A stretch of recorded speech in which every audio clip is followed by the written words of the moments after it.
Alright guys, let's take a look at this one. We're going to look at all of the different maps on Ark Survival Evolved, and we're going to class them into categories. S being the top tier special, and then we've got A, B, C, and then the lowest D. So you may or may not agree with me in some of these choices, but this is what I think. Alright, so let's get into it. Where is it? Let's see now. Let's start off with The Island. The iconic classic map. The first map ever released, and the map that started it all.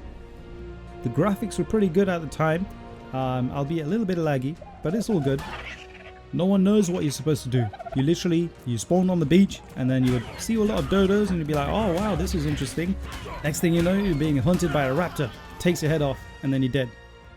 And the map has been out, well, since the release date in 2015.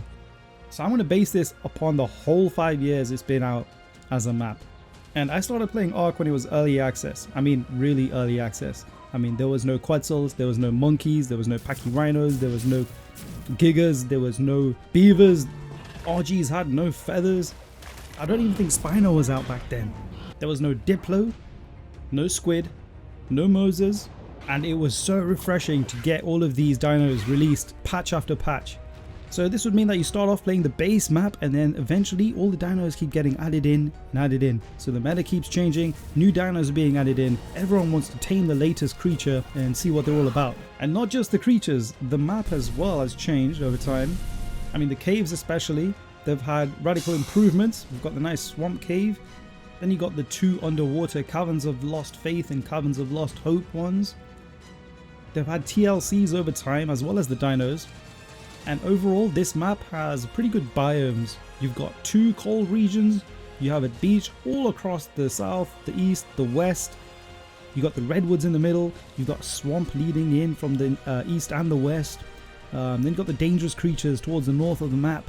You got these mountains here, volcano in the middle. You got three bosses, a monkey, a dragon, and a spider. And then you got the ultimate boss right at the end, the overseer. And that's when you get ascended. But hey, in the early stages of Ark, there was no tech gear. And that just made the game a little bit better, I think. I didn't like tech way too much. I think it just made it into like a Halo style game rather than a dinosaur type game. I mean, the gear gap between cloth and all the way to tech is way too big. Compared to when it was just flak and metal was the higher tier. Then it was a little bit more closer. So with that being said, the amount of artifacts that you can get on here, the bosses, the ultimate boss, the ascension, the different types of biomes and deep sea caves and underwater regions. Don't forget the Veggie Island and the Carno Island and the random iceberg ones which contain the penguins, which were added later of course. I'm going to place this a solid S. This is the official map. The most complete basic official map. S. S all the way. Alright, let's move on to the next chronological order map, and that's the center. Which was a mod, and they turned it into an official map, an expansion pack, which was free by the way. Now, listen, I am pretty sure that the center was the first map to include the redwoods. Correct me if I'm wrong, but that's the first map I saw the redwoods in. And when I first went into the caves in the redwoods, behind the waterfall, and you saw those, what you call it, you know, those handprints, you know what I mean, right? Yeah man, whoa. That was unreal. I was like, whoa, what kind of world is this? And you had the two very easy zones, the veggie zones which you had. I always used to find a beached basil right in one of those islands. It was so easy to tame. You got the scary volcano island at the top. You got the three different islands in the middle, which had a lot of beaver spawns. They were really good to farm up for cementing paste. You got this weird floating island in the middle. I didn't go there often. It's surrounded by the jungles, which has a lot of snakes and stuff. So try avoiding that as much as possible. Now this was the time when we had to actually farm the snakes, put them into traps or pens, and then wait until they laid eggs, and then we can just steal them for monkey kibble? Yeah, Gigapithecus I believe. And on the far eastern sides there were nice waterfalls. Gigas used to spawn here. You got these two circles which represented the snow biomes, and then you got this ledge that leads off into the redwoods, which is the whole southern region of the map. I enjoy this map a lot. I played on it a lot. I enjoyed it thoroughly. But how does it stand up to the rest of the maps today? I mean, it's still a solid map. The underwater regions are kind of cool, and it's got that bubble which you've never seen before. So you can actually go inside the bubble, you can breathe, and you can shoot Moses from inside. That was a good touch. And the bosses for this was kind of scary. You had the spider and monkey at the same time. But they did have less HP compared to the individual bosses on the island. So that was okay. Alright, the center. Comparing it to the other maps and where it is today, I'm going to put this as a... This one's a solid C, okay? Really good map, but it has aged. And there are plenty of other maps, as you can see below. So on to the next one. What's next? This is going to be Scorched Earth, the first official expansion to Ark. And this is the first ever desert biome that we've ever seen. It contains the Jerboa, the Morellatops, a phoenix, and wyverns, poison, lightning, and fire, an alpha wyvern, and the boss no less is a legendary manticore. Then you get like a cool manticore style armor. Well, they're skins, but you know. And there is no ocean on this map, the first map with no ocean. So the deep sea loot crates are scattered around the edges, and that kind of makes it easier to grab. Oh yeah, I forgot about the vulture and the mantis, the death worms, alpha death worms. This is the map that introduced the whip, which are still used today. Oil veins, the Jerboa mechanic with the weather. Dude, the weather mechanics on this map actually made the game so much more lifelike. It made it more real. You had the Jerboa, which reacted to electrical storms, overheat, or sandstorms. So everyone needed a Jerboa on their shoulders. It changed the game. The water was scarce. You got hot a little bit more often. So you had to find different sources of water. Cactus used to help you out. The water wells. The Morellatops holding water. Oh man, even jug bugs. You had to wear goggles. You can make sulfur. There was silk, salt. You had adobe buildings, flamethrowers, plant species Y traps. Bro, oi. I mean, I was gonna put this as a C, but damn, they had some good stuff in this map. Revolutionary map, and it's still pretty good. I'm gonna put this as a B. This is a solid B map. Absolutely, really good map. I'm gonna play this right now. What the heck? Alright guys, the next one, bruh, this is Ragnarok. As far as modded maps go, this is peak. This is one of the best maps. I'd say it's similar to the island, but it has a lot more features. It's a lot more diverse. There's plenty of biomes, and the creature placement on the map is really good. And they've thought about a lot of things as well, like adding skeletons on the map and buildings and other architectural features, which newer maps have started to incorporate as well today. You could say Ragnarok is a very complete map. It contains everything you'll ever need. And if you've not played Ragnarok yet, what are you waiting for? Check it out.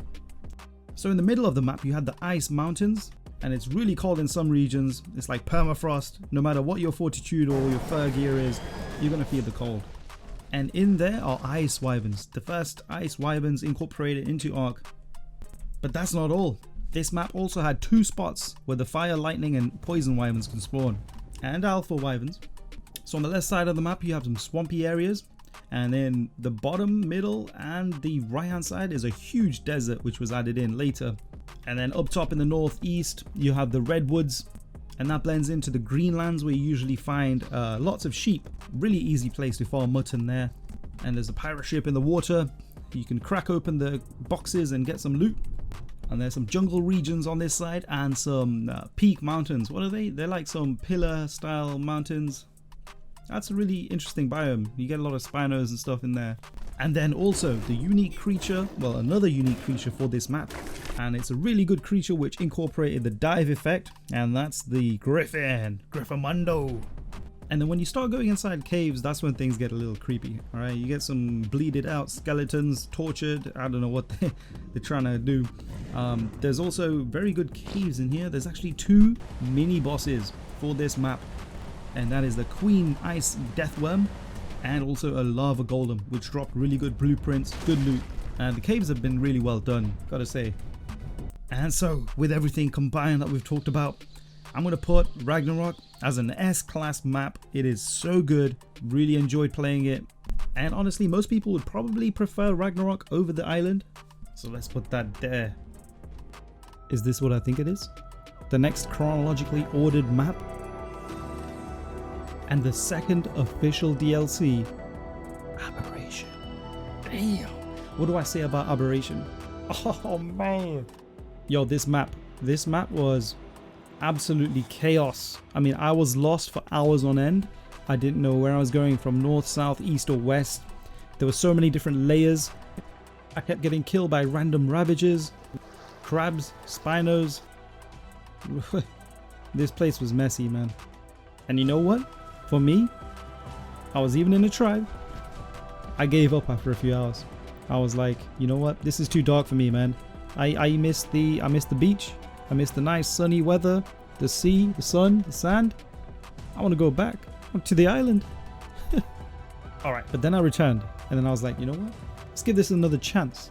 Aberration dinos, megalosaurus, rock drakes, hazard suits, radiation, seekers. Don't forget the reapers. You got queen reapers, king reapers, surface reapers. You got the nameless, which just keep hassling you every time you're in the dark. The bioluminescent biome. You go down, down, down, even further into the radiation zone. You can mine elemental ore. You can make and craft element. This is a whole new game. And beside it being dark for way too long, this map was pretty good.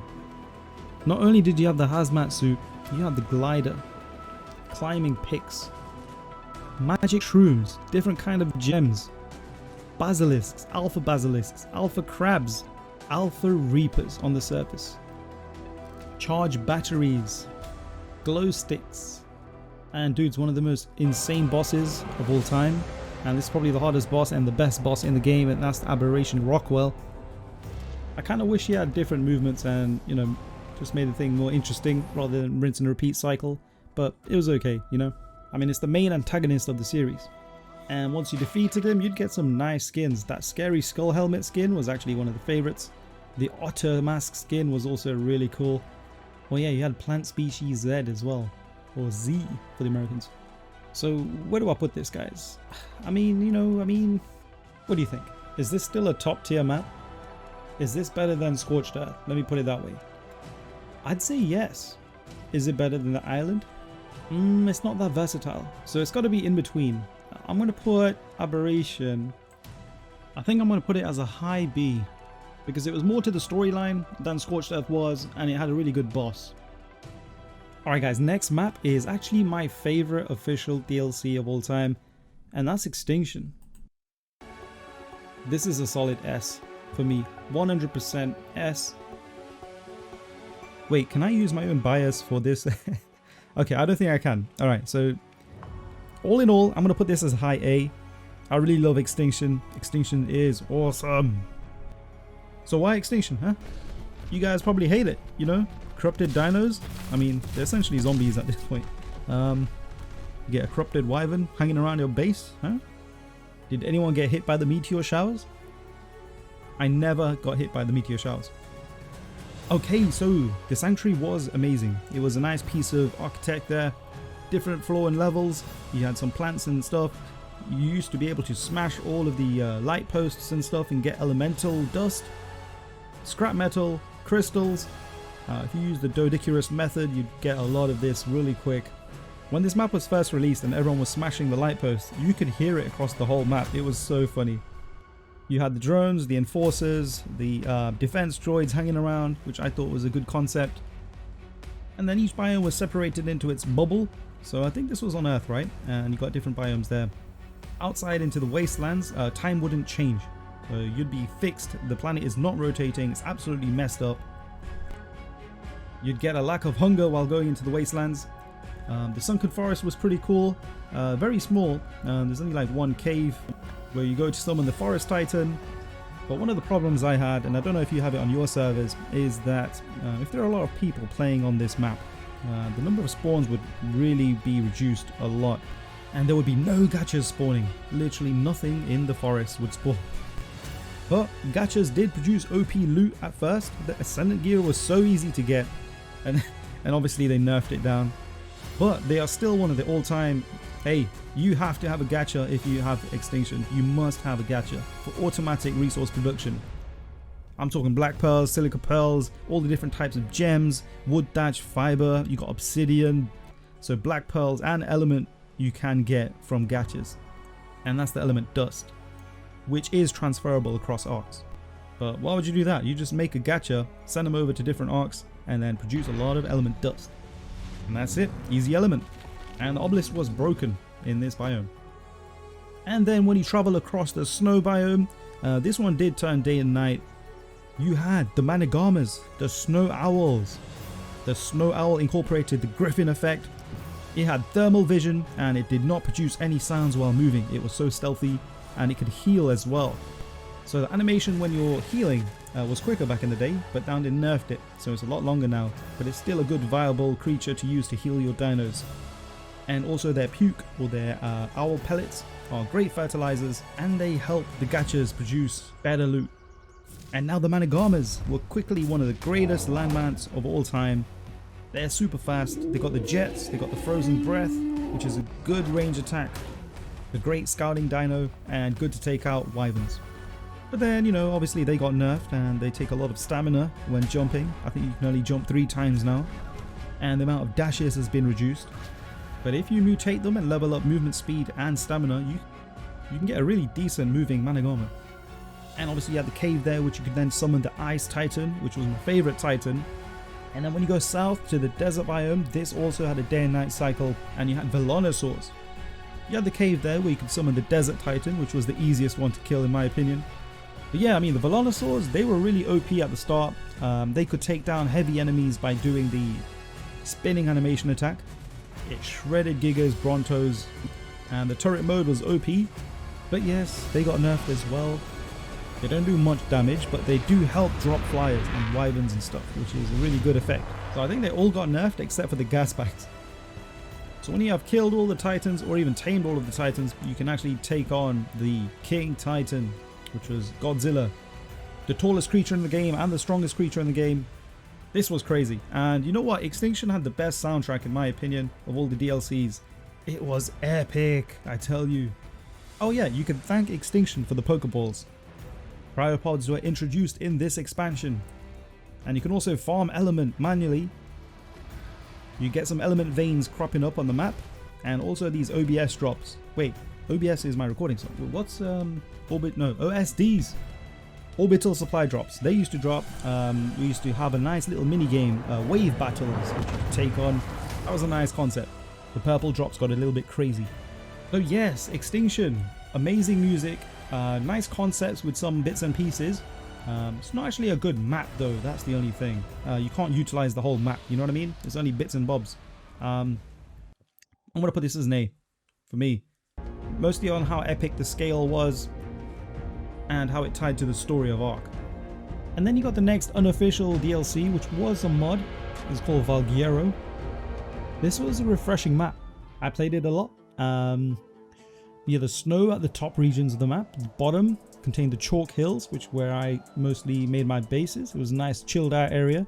You often see a couple of alpha rexes and allos bullying the area, but it's alright. A bit north you had the jungles. It was kind of hard to get the Sarco scales. But then you had the redwoods on the left hand side. You had some weird patchy region just north above it. It was okay overall. But then you had underground regions where you can go in Aberration. You had an Aberration cave underneath. There's a nice little donut inside. We had multiple entry points into there. And then you had the underwater cave. This thing was huge. It was an even bigger donut. And I used to farm the deep sea loot crates in there. It was a nice run you can go through, get a lot of black pearls as well. But there wasn't that much good spawns in there. I think it was bugged or something. When I was playing there, it was really rare to see a squid or a mosa or a pleasy or anything in there. It was really dry. But they did have the ice and fire wyverns on this map. No poison or electric. It was the song of ice and fire. And the specific dino for this map was the Deinonychus. Holy shoot! This was a killer. I had an army of dinos, and you can actually kill the bosses with these dinos. So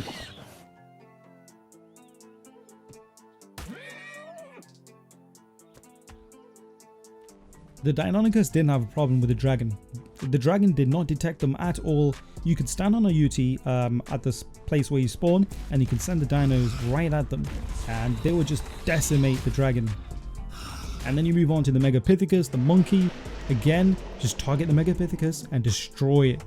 The last boss was actually a pain in the ass. It was a manticore, and it kept getting bugged out in the sky. It just would never land at sometimes. It was really buggy, and it was kind of annoying. So you definitely needed to bring a shotgun or something good enough to take it down.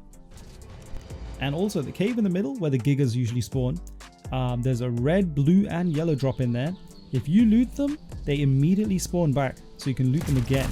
And then of course you got the usual respawn timer of like 40 minutes or so, but the fact that you can double loot these made it even better.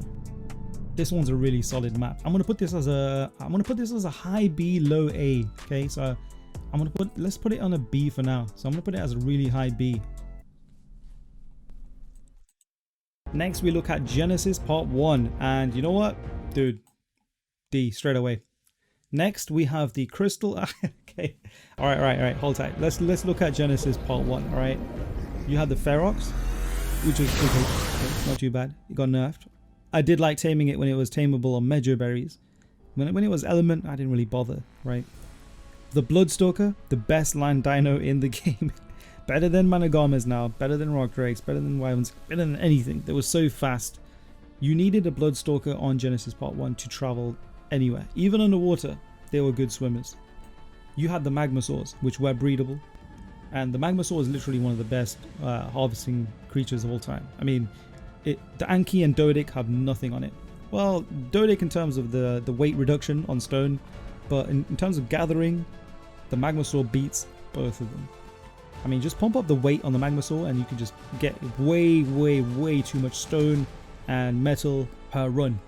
It was so good, so OP. You obviously had the X dinos there, which now become my favorite, but they're a pain in the ass to tame.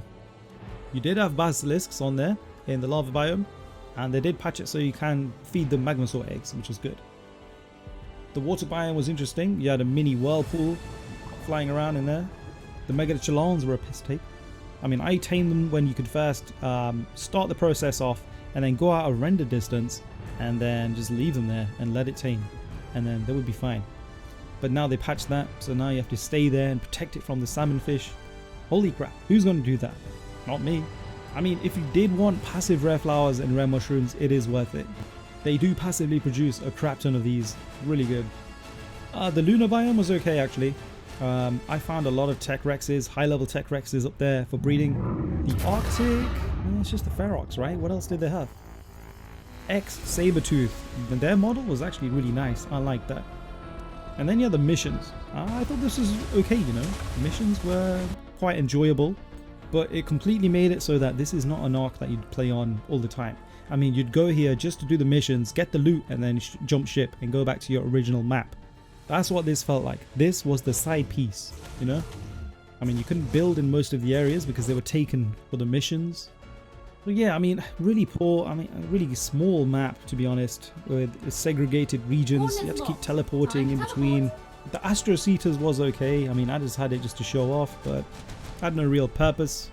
So basically, you go in here, you get a Bloodstalker, get a Magmasaur, do missions and get loads of good gear and armor and saddles, and then jump off. Introduce ocean platforms, which are a good thing. And what did you guys think about the Hexagon store? I mean, if you needed something in a pickle, boom! Pop open your HLNA and then buy some resources. And actually the first video I ever did on this channel was opening the loot boxes that you get from HLNA. Oh god. And that's actually hidden, so you can't see that episode anymore. Maybe if I get like 100k subscribers, then maybe I might release it. And I thought the boss battle was okay. The last part was so annoying. You kept on after getting keys, unlocking the thing, and then try shoot it down. Man, that took ages.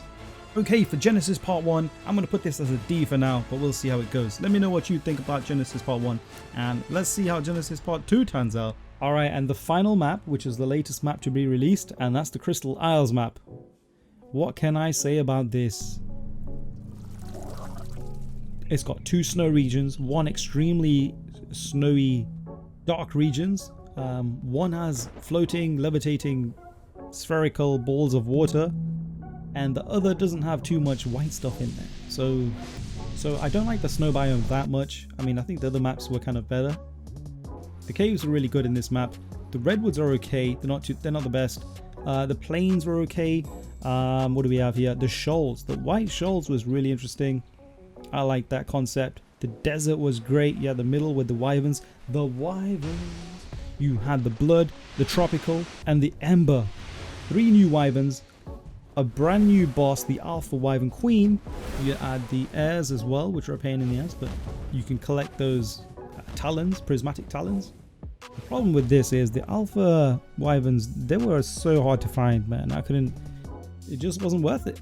And then you had the Tropiognathus. They were an interesting creature, man. It's good to have a cannon on a flyer. That was a good creature to have. Again, it was stripped out. They had the rock drakes in one of the floating islands, but that was removed. The jungle region, yeah, I didn't go there that much, but it was really interesting. Overall, the design piece of this map was good. The underwater regions weren't that great, but the caves made up for it. I'm going to put Crystal Isles as a solid high A. Let me know what you think in the comments. Let me know what you like, what you dislike. I think D and C are fair. Valguero as a solid B. Scorched Earth as a solid B. Aberration maybe a solid B. It's like a B plus / A. And then you got Crystal Isles, which is an A. Hands down, really good solid map. In my opinion, I liked it more than Ragnarok. Extinction, you can maybe put this down to an A or a B, depending on how you feel, right? Remember, King Titan. And then you got the Ragnarok map, which is a solid, stable map on its own. Alright guys, that's going to be it for this episode. I hope you enjoyed. Let me know what you think in the comments. Like if you enjoyed, and subscribe if you haven't already for more Ark content. And I'll see you next time.